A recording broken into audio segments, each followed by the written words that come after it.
wewe bro, sijakwambia siku fulani mvua ilinikuta mahali buda hapo juu makutano hapo, nikaingia kwa hizi magest, kumbe naingia nyumba ya mganga bro. So kusema family client mvua inanyesha bro. Mvua iko inanyesha, kumbuka mvua inanyesha. Mimi nimekaa hadi ameniambia unaweza kaa pale, na akachukua kiti kadogo hivi akakaa hapo, akangoja kusikiza shida zako. Sasa mimi nikaanza kuingia. So bwana, day fulani niko na pita hapo, ndo naona amekastika fulani ya yellow, daktari wa miti shamba.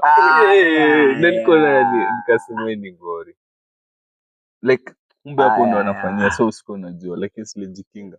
Wewe bro, sijakwambia siku fulani mvua ilinikuta mahali buda hapo juu makutano hapo, nikaingia kwa hizi magest, kumbe naingia nyumba ya mganga bro. So kusema family client mvua inanyesha bro. Mvua iko inanyesha, kumbuka mvua inanyesha.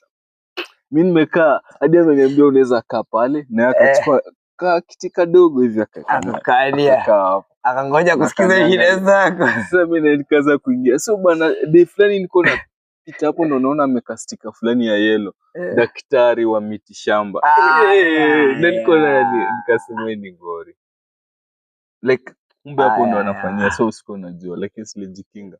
Wewe bro, sijakwambia siku fulani mvua ilinikuta mahali buda hapo juu makutano hapo, nikaingia kwa hizi magest, kumbe naingia nyumba ya mganga bro. So kusema family client mvua inanyesha bro. Mvua iko inanyesha, kumbuka mvua inanyesha.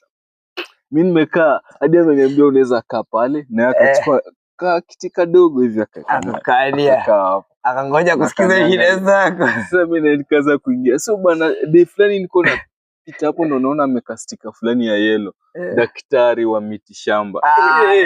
Na niko na nikasema ni ngori, like kumbe hapo ndo anafanyia. So usiku unajua, lakini silijikinga.